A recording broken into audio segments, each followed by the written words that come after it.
The first thing I noticed was the silence. Not the peaceful silence that settles over a quiet neighborhood in the afternoon. No, this was the kind of silence that feels wrong. The kind that makes your chest tighten before you even know why. I had just returned from a week-long training assignment out of town. My flight had landed late the night before, so I didn't bother checking anything when I got home. I just slept. But the next morning, something felt off.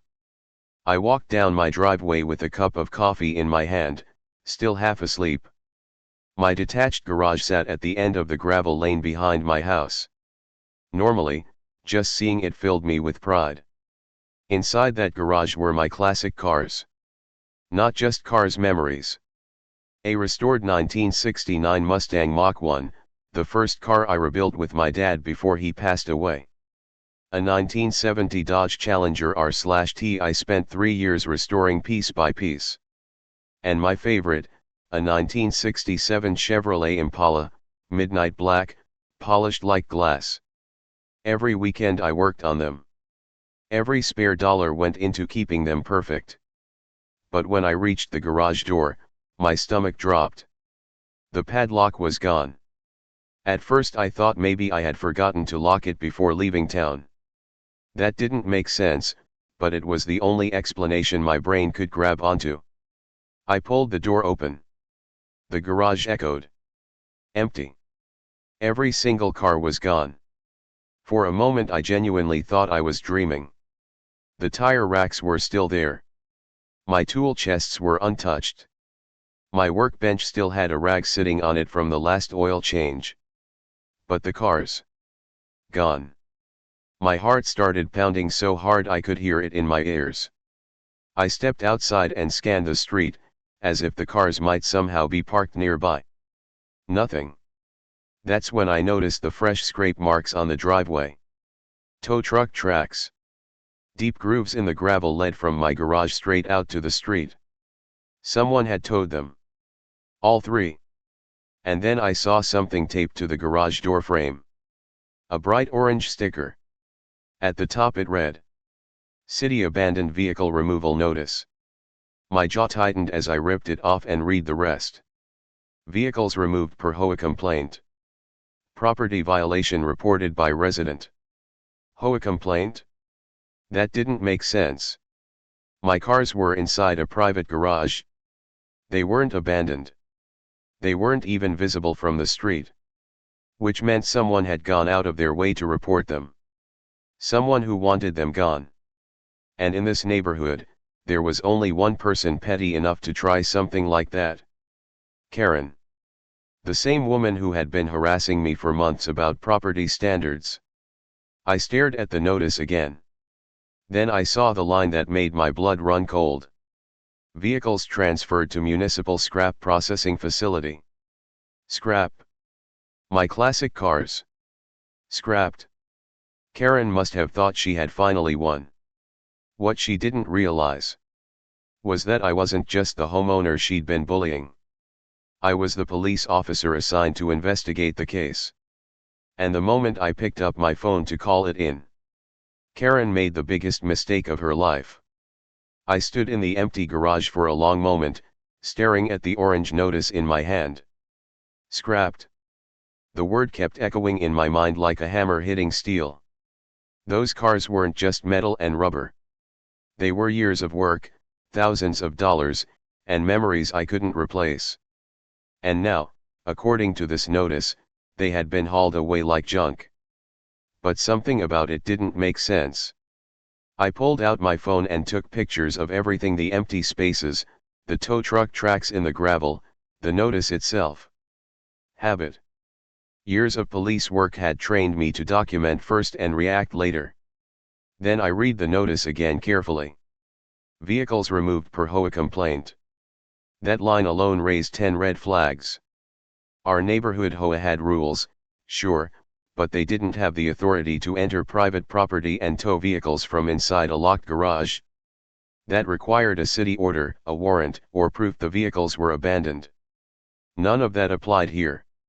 Which meant someone had pushed very hard to make this happen. And I had a very good idea who.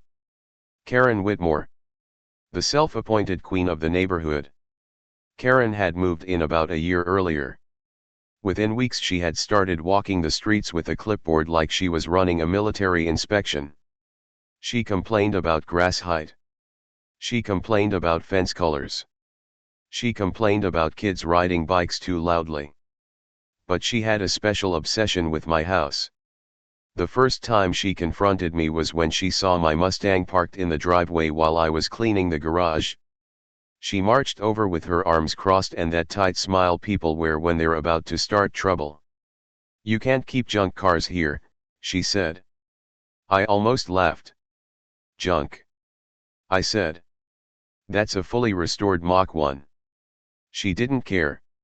She said the neighborhood needed to maintain a certain image. I told her the car was worth more than half the houses on the block. That didn't help. After that, the complaints started. Noise complaints when I ran an air compressor. Parking complaints when friends visited. Even a ridiculous report claiming my cars were abandoned vehicles.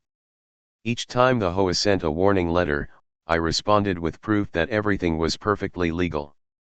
Eventually the complaints stopped. Or at least I thought they had. Until now. I looked back at the deep tire marks leading away from my garage. This wasn't a simple HOA warning. This was a full tow operation. Which meant paperwork, authorizations, city involvement. And that meant there would be records. I dialed a number I knew by memory. Dispatch picked up on the second ring. City Police Dispatch. "This is Officer Daniel Carter," I said calmly. "Badge 4172. There was a pause. "Yes, officer. I need the incident report tied to an abandoned vehicle removal at my address." More typing. Then the dispatcher spoke again. "There is a record, filed 2 days ago." My grip tightened on the phone. "Who filed it?" Another pause. Then she read the name.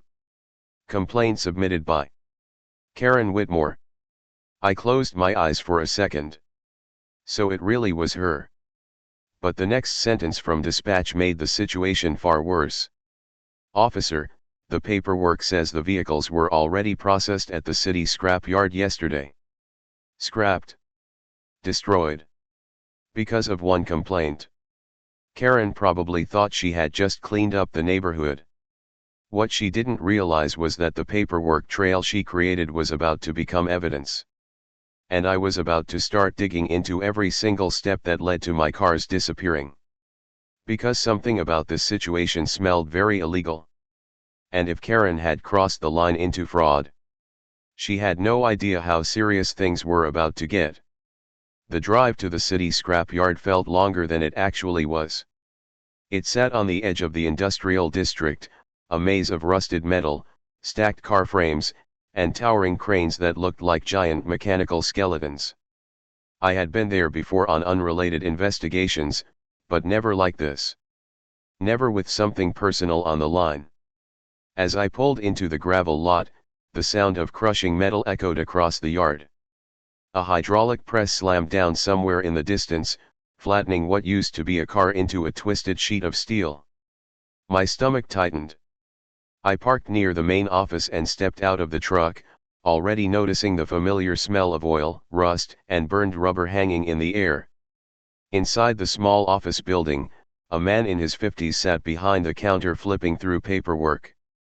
He looked up as I walked in. "Morning," he said casually. I placed my badge on the counter. "Officer Daniel Carter." His expression immediately changed from relaxed to cautious. "What can I help you with, officer?" "I'm looking for information about 3 vehicles delivered here yesterday. A 1969 Mustang Mach 1, a 1970 Dodge Challenger R/T, and a 1967 Chevrolet Impala." The man blinked. Then he slowly turned toward a computer behind him. "Those sound expensive." They were. He typed for a moment, scanning the screen. "Yeah," he said quietly. "We received them yesterday afternoon." My chest tightened. Where are they now? He hesitated. Then he looked toward the yard outside. They're still here. I felt a rush of relief so sudden it almost made me dizzy. They haven't been crushed.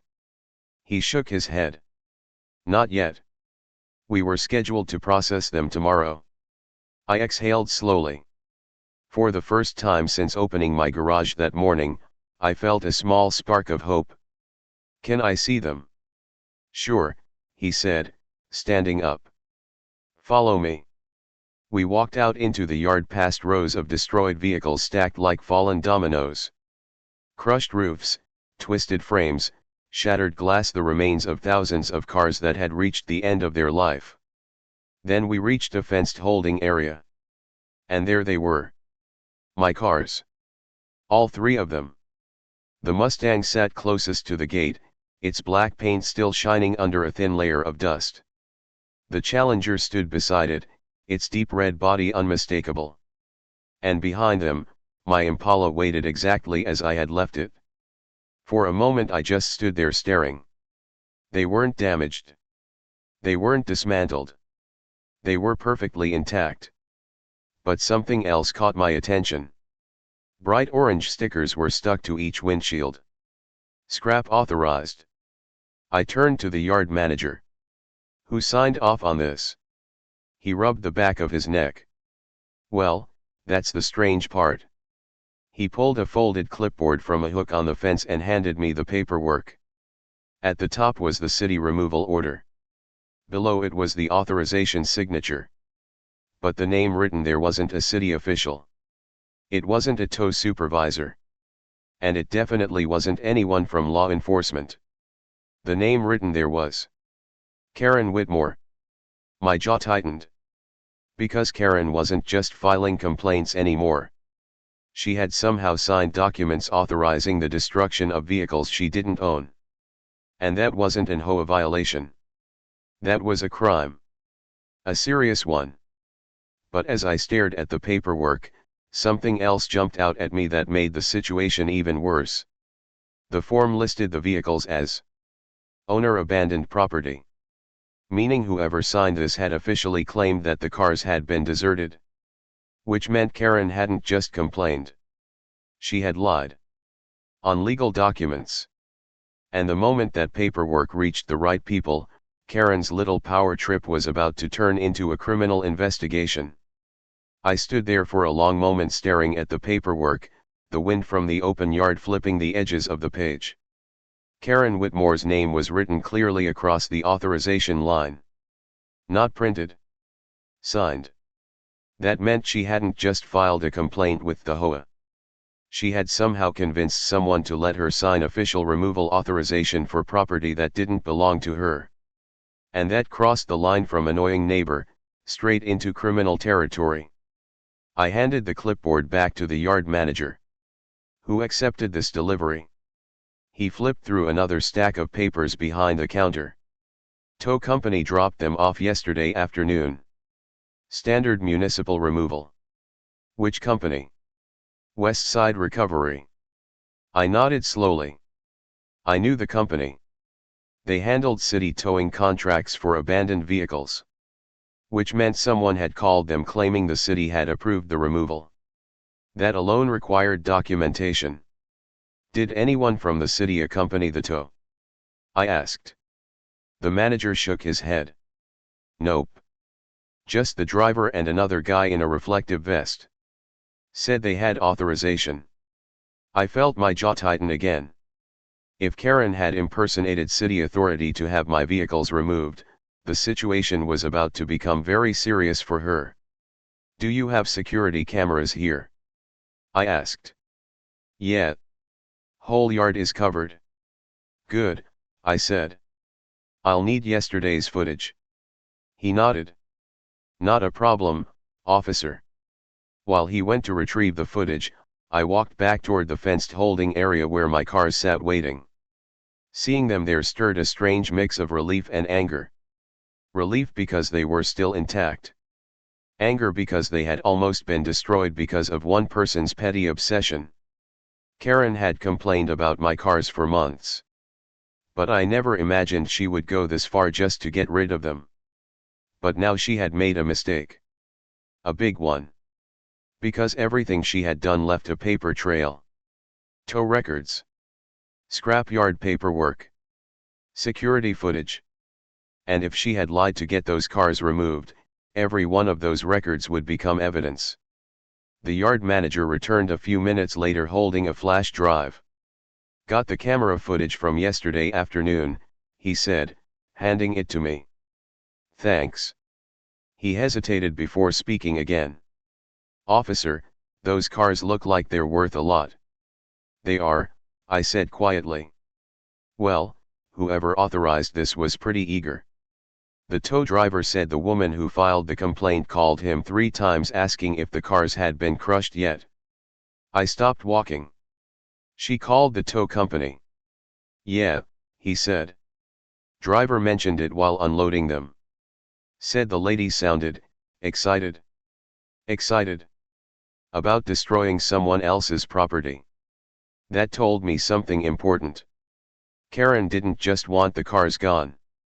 She wanted them destroyed. Which meant when she learned they were still sitting here untouched, she was going to panic. And right now, she had no idea the person investigating the entire situation was the same neighbor she had been trying to bully for the past year. I slipped the flash drive into my pocket and looked back at the 3 cars behind the fence. They weren't scrap. They were evidence. And the moment I returned to the station and opened that footage, I had a feeling Karen's entire plan was about to start unraveling. Because people who lie on official documents rarely stop at just one lie. And if Karen had cut corners to make this happen, the video cameras were about to prove it. Back at the station, I headed straight for the evidence review room. The small office smelled faintly of coffee and printer ink, and the only light came from the glow of the monitor on the desk. I plugged the flash drive from the scrapyard into the computer and pulled up the security footage from the previous afternoon. A grid of camera angles appeared on the screen. One showed the yard entrance. Another showed the unloading area where new vehicles were brought in. I clicked on the timestamp listed on the paperwork. The video began playing. At first, the yard looked normal. Workers moved around stacks of metal while forklifts carried piles of crushed cars to different sections of the lot. Then a tow truck pulled through the gate. My truck. The flatbed rolled slowly across the yard carrying the Mustang, the Challenger, and the Impala strapped tightly in place. Seeing them there made my chest tighten again. The tow driver parked near the holding area and climbed out. Another man stepped out from the passenger side wearing a reflective vest. They started unhooking the straps. Then someone else walked into frame. A woman. Even before the camera zoomed closer, I already knew who it was. Karen. She was wearing oversized sunglasses and holding a clipboard, standing with the posture of someone who believed they were completely in charge. The yard worker in the footage walked up to her and pointed toward the cars, clearly asking a question. Karen started talking. The camera didn't record audio, but her body language said everything. She pointed aggressively at the vehicles. She tapped the clipboard several times and gestured toward the crusher in the distance. Then she signed something. The yard worker hesitated. Karen leaned closer and said something again, more firmly this time. Finally, the worker nodded and accepted the paperwork. I paused the video and leaned back in my chair. There it was. Karen hadn't just filed a complaint. She had shown up at the scrapyard herself and signed the authorization. Which meant she knowingly pretended to have the authority to order the destruction of property she didn't own. That was impersonation. Fraud. And destruction of property. I pressed play again. The tow driver finished unloading the cars and pulled away. Karen stayed behind for another minute, pacing around the vehicles while talking to one of the yard employees. Then she walked up to the Mustang. My Mustang. She ran her finger across the hood, leaving a thin line in the dust. Even through the silent video, her expression was clear. Satisfaction. She looked proud. Then she walked away and left the yard. I paused the video again and zoomed in on the moment she signed the paperwork. Her face was clear. Her signature was clear. There was no misunderstanding what she had done. I copied the footage onto the station server and leaned back in my chair. Karen probably went home yesterday believing she had finally won. She probably imagined my reaction when I opened that empty garage. She probably thought the cars were already crushed into scrap metal. But she had made one very important mistake. She had inserted herself directly into the process. Which meant she had placed herself on camera, signing documents she had no legal authority to sign. And now the entire situation had shifted. This wasn't just about getting my cars back anymore. This had become a criminal case. And according to department protocol, the investigation had to move forward immediately. Which meant there was only one person left to speak with. Karen Whitmore. And judging by the evidence sitting on my desk, she was about to have a very uncomfortable conversation. By late afternoon, I had everything I needed. The scrapyard paperwork. The tow company records. The security footage. And the HOA complaint Karen had filed 2 days earlier. All of it pointed straight to one person. Karen Whitmore. Department policy required that another officer accompany me for any interview related to an active investigation, so my partner, Mike Alvarez, rode with me as we pulled into the neighborhood. Mike had listened to the entire story during the drive. He shook his head as we turned onto my street. So let me get this straight, he said. Your neighbor filed a fake complaint, authorized the tow, then personally showed up at the scrapyard to sign destruction paperwork. That's what the evidence shows, I replied. Mike gave a low whistle. That's unbelievably stupid. I couldn't disagree. Karen's house sat 3 doors down from mine. Her front yard looked exactly like it always did, perfectly trimmed grass, decorative stones lining the walkway, and a small sign near the door that read Neighborhood Watch Captain. Mike chuckled when he saw that.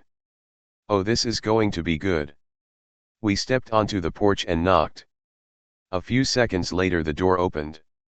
Karen stood there wearing a confident smile that slowly faded the moment she saw the uniforms. Oh, officers, she said cautiously. Then her eyes landed on me. The color drained from her face. You. Her voice barely came out as a whisper. I held up my badge calmly. Good afternoon, Mrs. Whitmore. For a moment she looked like she might slam the door. Instead she forced an awkward smile. Is there a problem? Mike spoke first. Ma'am, we need to ask you a few questions regarding a vehicle removal complaint filed 2 days ago. Karen shifted slightly in the doorway. Yes, I filed a complaint, she said quickly. Those abandoned junk cars were ruining the neighborhood. Abandoned? I repeated. She nodded confidently. Yes. They had been sitting there for months. Mike raised an eyebrow. Inside a locked garage? Karen hesitated. Well, yes. But everyone knew they weren't being used. I reached into the folder under my arm and pulled out the scrapyard paperwork. Karen's eyes immediately locked onto it. Her confident posture began to fade. Mrs. Whitmore, I said calmly, did you authorize the destruction of 3 vehicles at the municipal scrapyard yesterday? Her eyes widened slightly. I was just helping enforce neighborhood standards. Mike leaned against the porch railing. By signing official removal documents. Karen opened her mouth. Then closed it again. For the first time since I'd known her, Karen looked unsure of herself. That's what the tow company told me to do, she said weakly.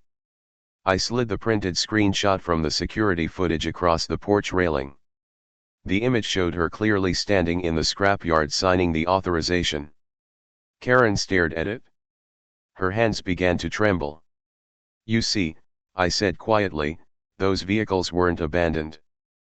She looked up slowly. They were mine. The silence that followed felt heavy. Karen's mouth opened slightly, but no words came out. Mike crossed his arms. And here's the bigger problem, he added.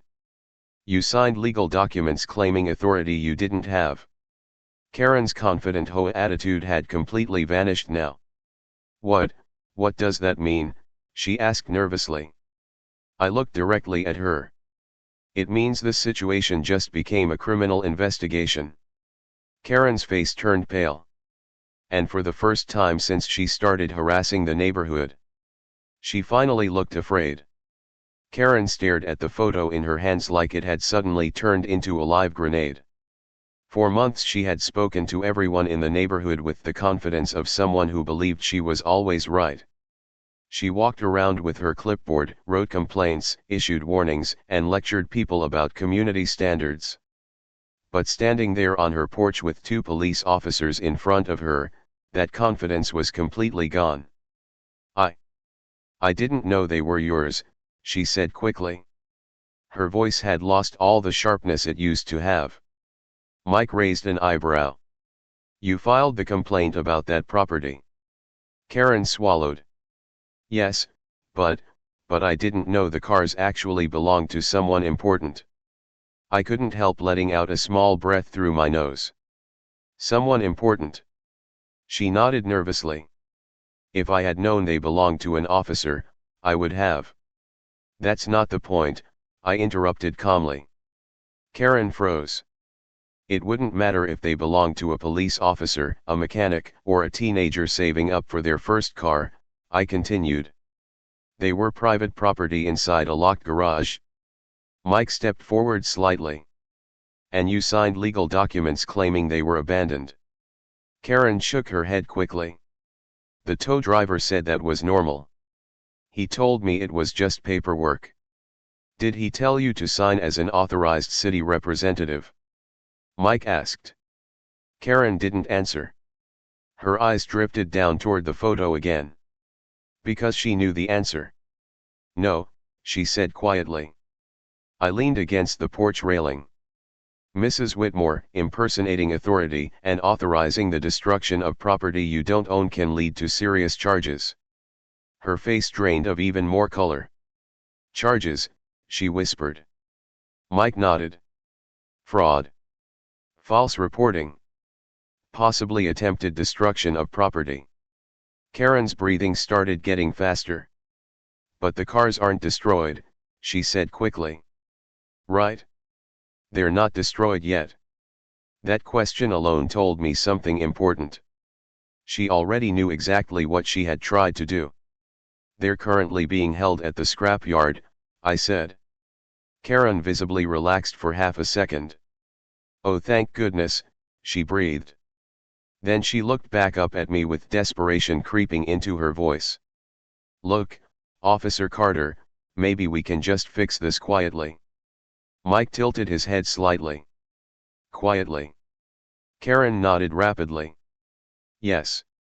I mean, mistakes happen. The cars can be returned and we can just forget the whole thing. I crossed my arms. Forget that you filed false complaints, authorized a tow you had no authority to order, and signed legal documents claiming someone else's property was abandoned. Karen didn't answer. Her silence said enough. She wasn't apologizing because she understood what she had done. She was apologizing because she realized she had been caught. And that difference mattered. Mike glanced toward me before speaking again. Mrs. Whitmore, we're going to need you to come down to the station so we can take a formal statement. Karen's eyes widened. The station? It's standard procedure, Mike replied. Karen looked from him to me, clearly hoping I might change my mind. But I didn't move. Because the moment she decided to take things this far, the situation had moved beyond neighborhood complaints. This was now official. Karen slowly stepped back into her house. I need to grab my purse, she said weakly.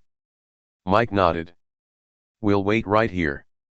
As she disappeared inside, Mike leaned closer and muttered quietly.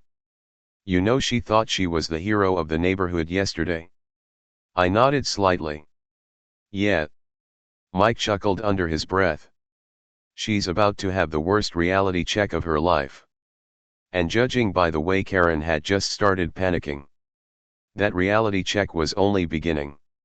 The ride to the station was quiet.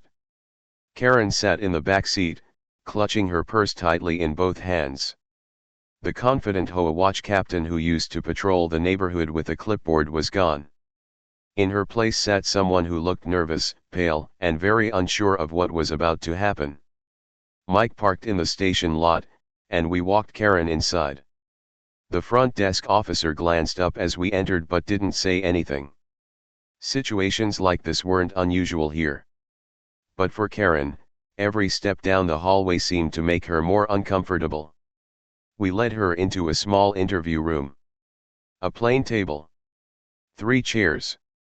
A recording camera mounted high on the wall. Karen sat down slowly, looking around the room like she had never imagined she would be here. Mike started the recorder. Interview with Karen Whitmore regarding a vehicle removal complaint filed on March 10, he said clearly. Karen swallowed. I placed the folder of evidence on the table and opened it. Mrs. Whitmore, I began calmly, can you explain why you reported 3 vehicles at my address as abandoned property? Karen shifted in her chair. They hadn't moved in months, she said. I nodded. They were inside my garage. She hesitated. Well, I assumed they were abandoned. Mike slid the HOA complaint form across the table. You also stated in this report that the property owner could not be contacted. Karen glanced at the paper. Her eyes flickered. I tried knocking, she said. I leaned forward slightly. I was out of town on a documented work assignment. She didn't respond. Mike pulled out another sheet. Then there's this, he said. The scrapyard authorization form slid across the table next. Karen's signature sat clearly at the bottom. Her shoulders dropped slightly the moment she saw it. Did you sign this document authorizing the destruction of those vehicles? Mike asked. Karen hesitated. Yes, she admitted quietly. And what authority did you have to sign it? Karen's eyes darted between us. The tow driver told me someone had to sign, she said quickly. That wasn't the question, Mike replied. What authority did you have? Silence. Karen looked down at the table. I thought the HOA allowed it, she said softly. I opened my laptop and turned the screen toward her. The scrapyard security footage began playing. Karen watched herself walk into frame. She watched herself point at the cars. And then she watched herself sign the paperwork. Her face turned pale. I didn't think it was illegal, she whispered. Mike folded his hands on the table. Mrs. Whitmore, signing legal authorization for the destruction of property you don't own is very serious. Karen's breathing started to speed up again. But they're not destroyed, she said quickly. You said they're still there. That's correct, I said. Her shoulders sagged slightly with relief. But Mike continued. However, the attempt itself is still a crime. Karen looked like the floor had dropped out from under her. What happens now? She asked quietly. I closed the folder of evidence. That depends on the district attorney, I said. But everything you've done today is being documented. Karen stared at the table, completely silent now. The woman who once marched around the neighborhood issuing complaints had run out of excuses. Because every lie she told was already sitting inside the folder on the table. And the investigation wasn't finished yet. Not even close. 2 days later, everything finally came together. The evidence package was complete. Tow company records confirmed Karen had called them repeatedly demanding the vehicles be removed. The scrapyard footage clearly showed her signing the authorization paperwork. and the HOA itself had already sent a written statement confirming something important. They had never given Karen permission to authorize a tow. In fact, the HOA president sounded furious when investigators contacted him. According to their statement, Karen had been warned multiple times to stop filing exaggerated complaints about neighbors. She had no authority beyond reporting issues to the board. Yet she had been acting like she ran the entire neighborhood. Now that behavior had finally caught up with her. Late that afternoon, I received the call from the district attorney's office. They had reviewed everything. The charges would move forward. Not because the cars had been destroyed, thankfully they hadn't been, but because Karen had knowingly falsified reports and signed official authorization for property that wasn't hers. Fraud. False reporting. Attempted destruction of private property. When Karen received the call informing her that charges were being filed, the reaction was exactly what you might expect. Panic. She contacted the HOA, trying to claim they had told her to handle the situation. But the board quickly shut that down. Then she tried calling the tow company. They had already handed over their call logs. Finally, she tried reaching out to me directly. Her message was short. I didn't realize how serious this was. Can we please talk? I never responded. The investigation was already finished. 3 days later I drove back to the scrap yard. The yard manager recognized me immediately and waved as I pulled in. "Glad you came back, officer," he said. "Your cars are still right where you left them." Seeing them again felt different this time. The Mustang, the Challenger, the Impala, all three sitting safely behind the fence, untouched. A week earlier they had almost been crushed into scrap metal. Now they were about to go home. The yard manager handed me the release paperwork, and a tow truck carefully loaded the cars for transport back to my property. As the flatbed pulled away from the yard, I felt something I hadn't felt since opening that empty garage. Relief. By the time the cars were back inside my garage that evening, the sun was already setting. I stood there for a while looking at them, running my hand along the smooth paint of the Mustang's hood. The same car Karen had proudly pointed at, thinking she had won. But the truth was simple. Karen had spent months trying to control the neighborhood, telling people what they could and couldn't do with their own property. Eventually she pushed too far. And when she crossed that line, the consequences followed. Last I heard, Karen had already moved out of the neighborhood. The HOA quietly removed her neighborhood watch captain sign. And the street finally became peaceful again. As for me, I still work on my cars every weekend. The garage door stays open most of the time now, and sometimes neighbors stop by just to look at the classic and talk for a while, because in the end the neighborhood didn't need someone polishing it. It just needed someone who knew the difference between rules and respect.